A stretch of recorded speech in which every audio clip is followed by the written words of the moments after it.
Hi friends, నేను మీ సాయి ప్రశ్నని. ఈరోజు నేను కుకింగ్ రెసిపీతో మీ ముందుకు వచ్చానండి.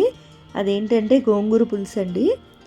ఇది మా నాన్నగారి దగ్గర నేను నేర్చుకున్నానండి. ఈ గోంగూర పులుసు మా నాన్న భలే బాగా చేస్తారండి. ఈ పులుసు అయితే నాకు చాలా ఇష్టం. అసలు ఇది చాలా టేస్టీగా కూడా ఉంటుంది.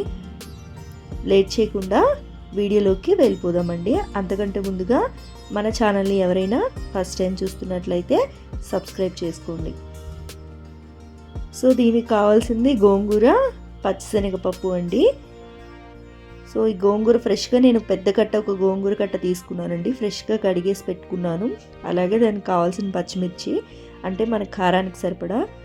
సో పొయ్యి మీద బౌల్ పెట్టుకొని కొంచెం ఆయిల్ వేసి ఆయిల్ హీట్ అయిన తర్వాత ఈ కడిగిన గోంగూర అంతా అందులో వేసుకొని బాగా కలుపుకోవాలండి.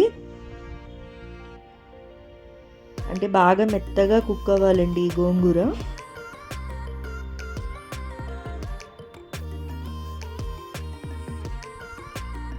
ఇంకా బాగా కుక్ అవ్వాలండి. సో బాగా మగ్గాలి కాబట్టి కొంచెం మూత పెట్టుకుంటే త్వరగా మగ్గుతుందండి.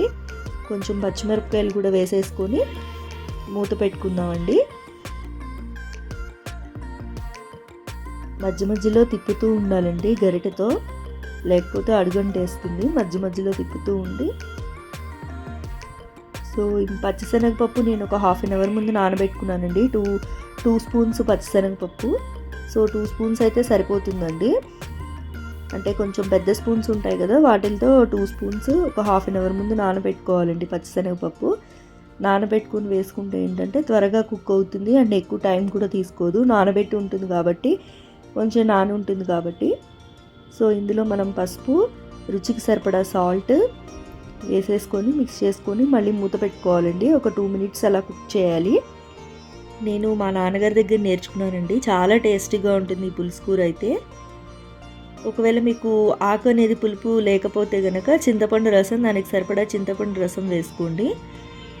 పులుపు ఉంటే కనుక సరిపోతుంది, ఇంకా చింతపండు రసం అక్కర్లేదండి.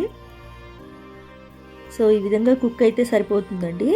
సో దీనికి మనకి టేస్ట్కి సరిపడా కారం, అంటే మనం కారం ఎంత తెలియగలమో అంత కారం వేసుకుంటే సరిపోతుంది. దీనికి పోపు అండి, పోపు పెట్టేసుకోవాలి. ఒక బౌల్లో ఆయిల్ వేసుకొని అందులో పోపు గింజలు, ఆవాలు, మినపప్పు, జీలకర్ర అండ్ మెంతులు. దీనికి కొంచెం మెంతులు ఎక్కువ పడతాయండి, టేస్ట్ బాగుంటుంది. వేసేసి ఇంగువ కూడా కొంచెం ఎక్కువ పడుతుందండి. ఇంగువ వేసేసి పోపు పెట్టేసేయడమేనండి. పోపు పెట్టేసి మిక్స్ చేసిన తర్వాత లాస్ట్లో గార్నిష్ కోసం కొంచెం కొత్తిమీర వేయాలండి. చాలా బాగుంటుంది ఈ పులుసు కూర అయితే. అండ్ నెక్స్ట్ డే కూడా ఉంటుందండి. నెక్స్ట్ డేకి ఇంకా బాగుంటుంది. ఇట్లా వేడి అన్నంలో నెయ్యి వేసుకొని గోంగూర పులుసు అండ్ దీనికి ప్లెయిన్ పప్పు, ముద్దపప్పు అయితే చాలా బాగుంటుందండి ఈ రెండు కాంబినేషన్.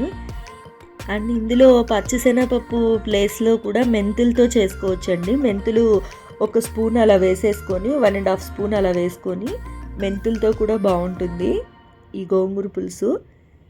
సో మీలో ఎవరెవరికి ఇలా ఇష్టమో కామెంట్ బాక్స్లో తెలియజేయండి. ఒకవేళ ట్రై చేయకపోతే ఇలా తప్పకుండా ట్రై చేయండి, చాలా బాగుంటుంది టేస్ట్ అయితే. అంతేనండి, ఎంతో ఈజీ అండ్ టేస్టీగా గోంగూర పులుసు విత్ ప్లెయిన్ పప్పు చాలా బాగుంటుందండి. నా వీడియో మీకు నచ్చినట్లయితే లైక్ చేయండి, షేర్ చేయండి. కొత్త వాళ్ళు మన ఛానల్ చూస్తున్నట్లయితే సబ్స్క్రైబ్ చేసుకోండి.